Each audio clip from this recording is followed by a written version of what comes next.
오늘도 좋은 글이 있어서 올려드립니다. 고난을 포용하라. 고난을 겪는 분들은 많습니다. 그러나 이 고난을 만났을 때 어떻게 대처하느냐는 그 좋은 글이 있어서 오늘 여러분들에게 소개하고자 합니다. 이건 역시 덕화만발 다운카페에서 저희가 대신해서 올려드리는 것입니다. 세상에 고난 없이 성공한 사람은 아무도 없을 것입니다. 그렇다면 고난을 피할 것이 아니라 오히려 우리는 고난 한영을 외쳐야 하지 않을까요? 저도 어린 학창 시절 때부터 작고 연약한 어머니를 모시고 서울 중앙시장에서 쌀 장사를 시작으로 말 못할 고난을 이겨내며 어린 동생들과 집안을 이끌어 왔습니다. 그런 연유인지는 몰라도 사람들은 고난을 이기는 얘기를 가장 많이 하게 되지요. 특히 남자들이 제일 많이 하는 이야기가 군대 이야기입니다. 왜 그렇게 밤새워 이야기해도 끊임이 없을까요? 그것은 바로 군대에 있을 때가 가장 고난과 어려운 일들이 많았기 때문일 것입니다.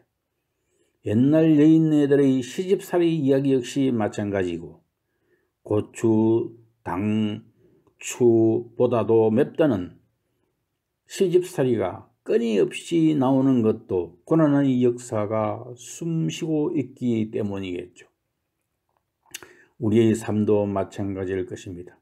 삶의 여정에 걸림돌과 장벽이 없다면 얘기거리가 없을지도 모릅니다. 성인이나 위인들의 삶에 이야기가 많은 것은 고난의 역사로 점철되어 있기 때문일 것입니다. 프랑스의 역사가인 가브리엘 다니엘이 이런 말을 했습니다. 고난은 인생의 소금이다. 좋은 선장은 육지에 앉아서 될 수 없다. 바다에 나가 거친 폭풍을 만난 경험이 유능한 선장을 만든다. 격전의 들판에 나서야 비로소 전쟁의 힘을 이해할 수 있다. 사람의 참된 용기는 인생의 가장 곤란한 또는 가장 위험한 위치에 섰을 때 비로소 나타난다. 미국인 달렌 피터슨의 청소의 기적에도 이런 말이 나옵니다. 고통을 포용하라. 내 경험에 의하면 가장 많은 것을 배울 수 있는 때는 바로 역경, 상실 그리고 실수로 점철된 시기이다. 역경은 당신을 단련시킨다. 아무도 패배하나 고통을 추구하지 않는다. 그러나 역경이 없다면 우리는 너무 안이해질 것이다. 성장을 위한 확실한 길은 고통을 통해 나타난다. 그렇습니다, 여러분. 역경을 뒤집으면 경력이 됩니다.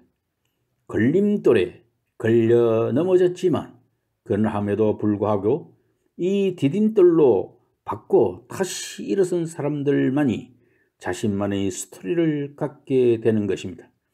자기 이야기가 많은 사람들이 자기 삶을 살아가는 사람입니다.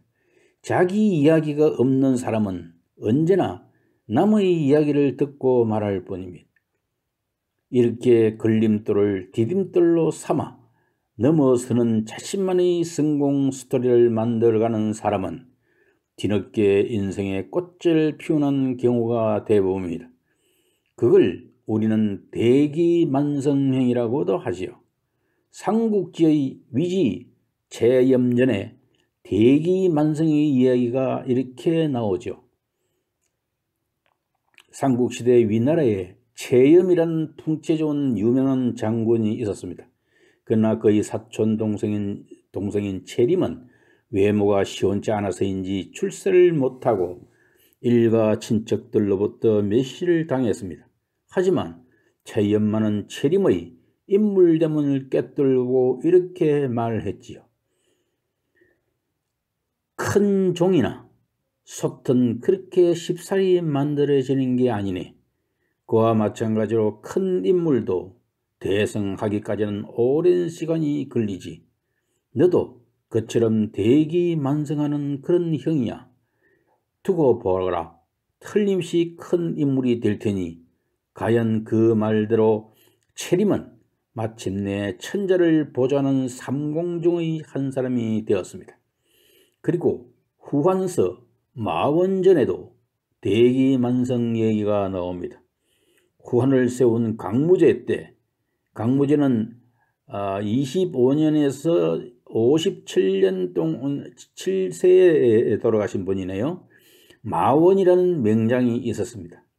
그는 변방의 관리로 출발하여 복파장군까지 된 인물인데, 복파장군이란 전한 이후 큰 공을 세운 장군에게만 주어지는 칭호입니다. 마원이 생전 처음 집안 관리가 되어 부임을 앞두고 형인 최항을 찾아가자 그는 이렇게 충고했습니다. 너는 이른바 대기망성형이야.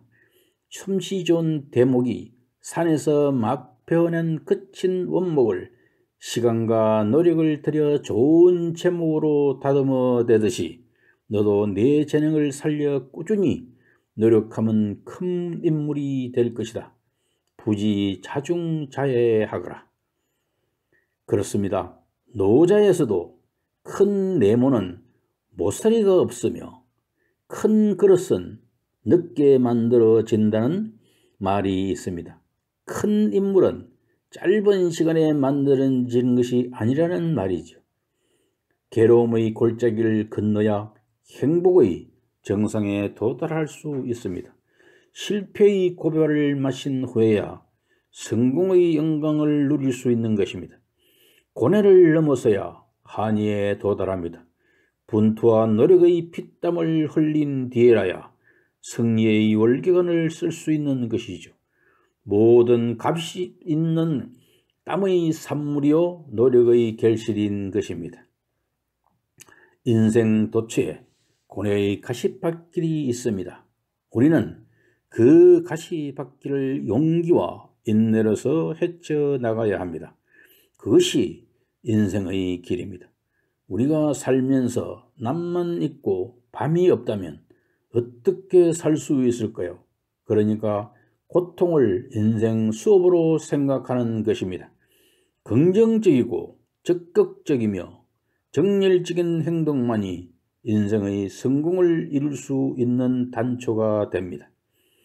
세상 이치가 양이 지나면 음이 되는 것이 섭리입니다.